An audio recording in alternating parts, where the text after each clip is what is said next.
Hello, welcome, and thanks for joining us on this edition of News 2. I'm Sandra Mansing, topping our newscast tonight. The administration was a no-show at a meeting called by Senator Terrence Nelson to address the economic challenges. Representatives from Morgan Stanley were on St. Croix Wednesday at the request of the senator to present a plan, and many lawmakers were present to hear just what they had to say. News 2's Erica Parsons has more. Senator Terrence Nelson has been pushing an infrastructure reconstruction plan for the territory that would fix the failing economy, and on Wednesday, Morgan Stanley met with lawmakers. It was a valuable meeting because what Morgan Stanley really came to do was to talk to us about, well, the feasibility of our plan, which this is the Virgin Island infrastructure plan I've been talking about, which is debt restructuring and economic stimulus. Wednesday's meeting was closed to the media, but an invitation went out to the administration, who declined the request. They said they contacted Morgan Stanley and are in receipt of the presentation. I was very disappointed that we did not have representation from the executive branch because we're all in this together, and as we look at possible solutions, I think all of us should be working together. I must put on record as well my disappointment for the executive branch not being here today, as we all put our heads together to address our financial crisis. Senate Committee Chair Diane Capehart felt the discussion was important enough to reschedule a Senate hearing for.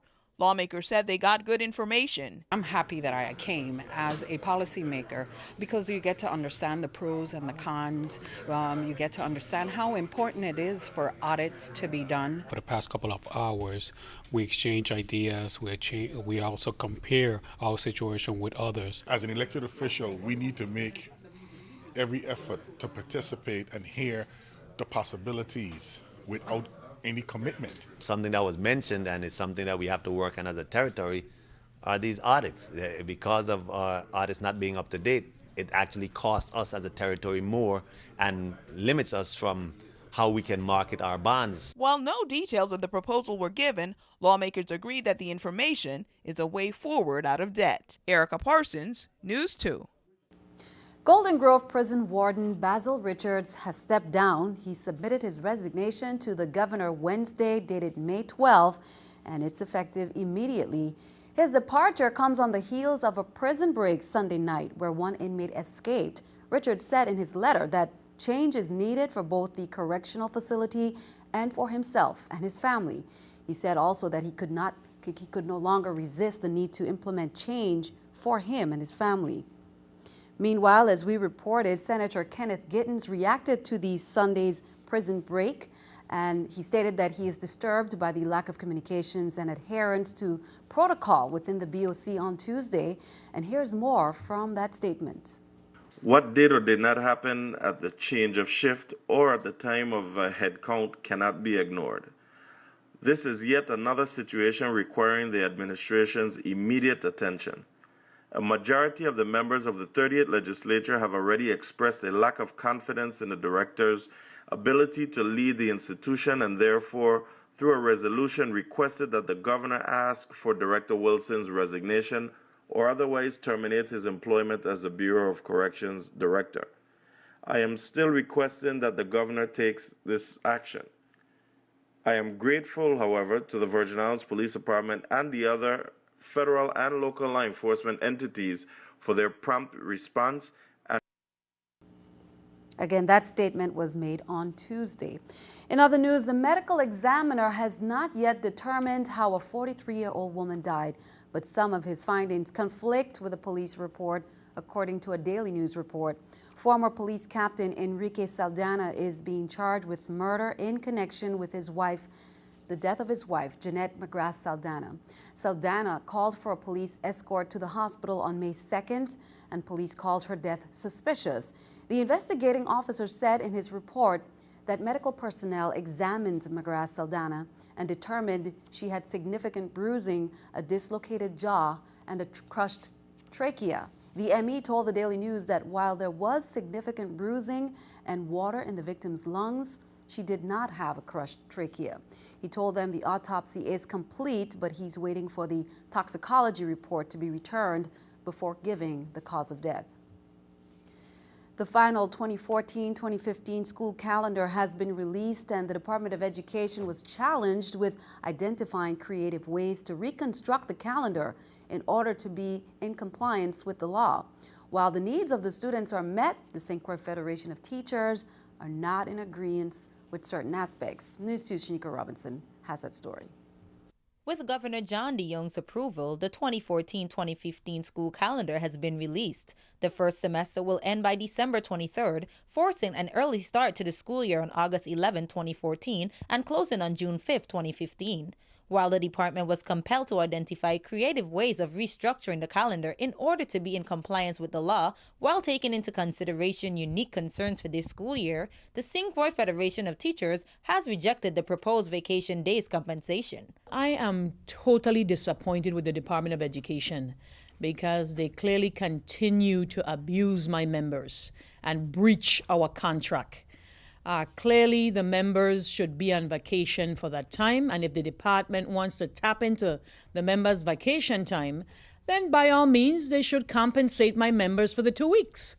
The 2014-2015 calendar includes the early start date for school, extends the Christmas break for another week, and includes professional development days for teachers. Regarding the payment issue, is we have given them additional vacation days. In December, gave them 5 additional days off, as well as during the month of April 2015, they will also be off an additional 3 days right before Carnival.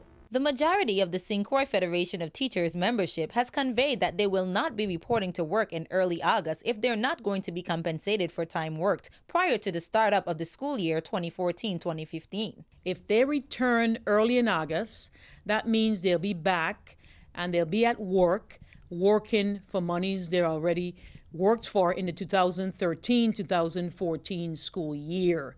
That is a problem. There's an overlap in there. The resolve is to pay the teachers. Shaniqua Robinson reporting for News 2. Be sure to count on News 2 to keep you updated. Gary Malloy, St. Croix Insula Superintendent of Schools, is reminding the public that the Department of Education is responsible for school bus transportation for all students to and from schools and bus stops. The department regulates and pays for this transportation. With this in mind, all private and parochial schools, he says, are required to submit to the Office of the Insula Superintendent on or before May 23rd the number of students requiring bus transportation to and from the bus stop closest to their residence for the school year 2014-2015. He says this information is necessary at this time because planning and scheduling of bus routes and bus stops have to be finalized before summer break begins.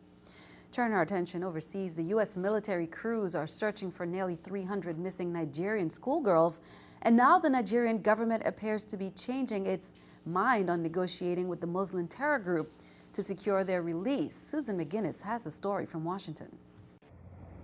U.S. surveillance planes like this one are now flying over Nigeria to help locate hundreds of girls abducted by terrorist group Boko Haram.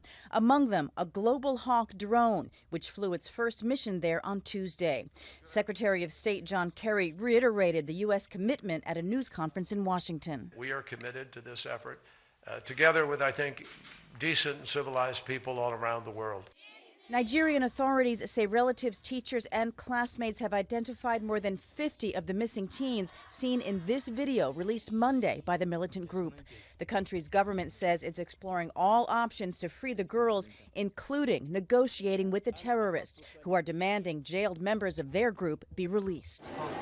Students at this school in Nigeria's capital, Abuja, remain fearful of Boko Haram. The group has killed thousands in Nigeria since 2009 and opposes the education of women. I felt really bad and scared at the same time. I tried to calm myself of the tension and the fear so that it wouldn't mess up my examinations. Since the girls vanished a month ago, protests have erupted around the world, often including chants of "Bring back our girls." Although more than 50 managed to escape that day, at least 276 remain missing. Susan McGinnis, CBS News, Washington. And be sure to tune into CBS Evening News at 7:30 p.m. for the latest. Keeping our eye on the economy, justice has been served for some military service members. Student lender Sallie Mae reached a $60 million settlement with the federal government. The deal helps resolve allegations that Sallie Mae charged service members excessive interest rates on their student loans. And it's a happy birthday for Facebook CEO Mark Zuckerberg. The billionaire turns 30 today. More than 1 billion people worldwide use the social networking site Facebook. In 2010, Time magazine named Zuckerberg among the 100 wealthiest and most influential people in the world. Well, here's the New York Stock Exchange with our stock market watch. Everything down. The Dow, Nasdaq, S&P, the Dow 101, Nasdaq 29, S&P 8. Coming up on News 2, the 1F Louis Hospital hosted a service awards ceremony to recognize the years of service and continued dedication from their staff. Some employees worked at 1 Louis Hospital as much as 30 years.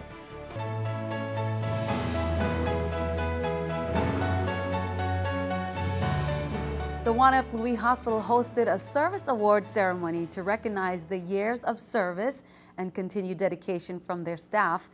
Employees were recognized for working at 1F Louis from 5 to 30 years.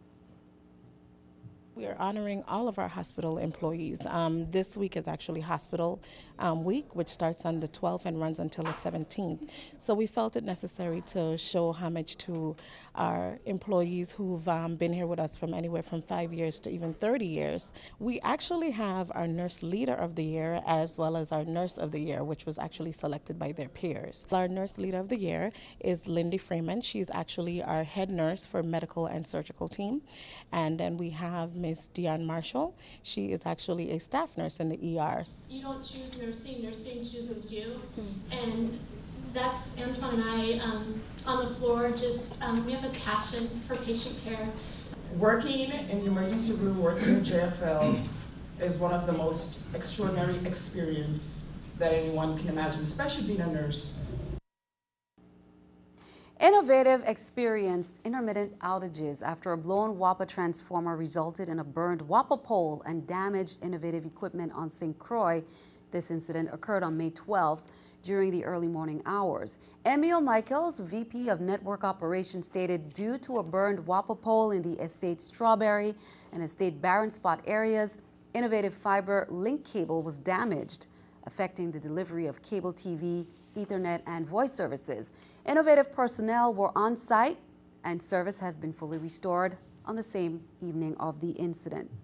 Addressing the opening of the 9th session of the UNESCO Intergovernmental Coordinating Group on Tsunamis, Governor John P. DeYoung Jr. on Tuesday said that the Virgin Islands has been designated as Tsunami Ready by the United States Department of Commerce, National Oceanic and Atmospheric Administration, NOAA.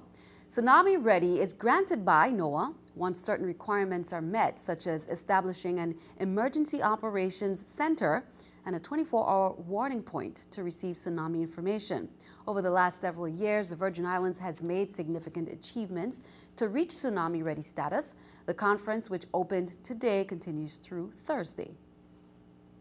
From the millions that we put in with respect to our emergency management centers, to the upgrading of our radios, to making sure that our first responders know exactly how we have to respond, and making sure they have the tools. For the VI alert system that Vitima handles, to our call center with the trained staff that they have, to be able to have that is all an indication that that investment is what got us here today. The coordination of Vitima with our police department, with our National Guards, with our Public Works Department, all adds, I think, to what is necessary for us to be able to achieve the most important, which is safety of life and mitigating loss of life for our communities. There's no doubt that the Caribbean Tsunami Warning System and program is something that we care about and something that we support. I would dare say that Vitima and our government, and I presume even the British Virgin Islands, we do hurricanes well. Our people know exactly what to do, where to go, and how to respond. And we will have more details from that conference. The Virgin Islands Territorial Emergency Management Agency, Vitima, has been hosting public workshops to gather public input on updates to the territory's hazard mitigation plan. And the next workshop is scheduled for Thursday, May 15th, 5:30 p.m. at Gertrude's Restaurant in Castle Coakley on St. Croix. Now, the purpose of the USVI Hazard Mitigation Plan is to identify activities that can be undertaken by both the public and the private sectors to reduce property damage caused by hazards, including floods, earthquakes, and hurricanes. FEMA is directing this territory-wide planning effort, which is being funded by a grant from the Federal Emergency Management Agency. Commissioner of Public Works Darrell Smalls is advising the motoring public that the eastbound traffic lane closures on Melvin Evans Highway from the intersection of Route 669 and 66, which is the Industrial Park intersection, to the intersection of Route 64 and 66 East, which is the airport intersection, it will be extended from May 14th to May 23rd. Now, between the hours of 8:45 a.m. to 3:30 p.m. The reason for the extension of the lane closures, he says, is due to inclement weather. Motorists traveling eastbound will be detoured at the intersection of Route 64 and Route 66, which is west of the airport intersection, and also Route 669 and Route 66, which is the Industrial Park intersection. Motorists should seek alternate routes, including Route 70, the Queen Mary Highway, and Route 64, the airport road. Well, be sure to stick around. Your News 2 AccuWeather forecast is coming up next.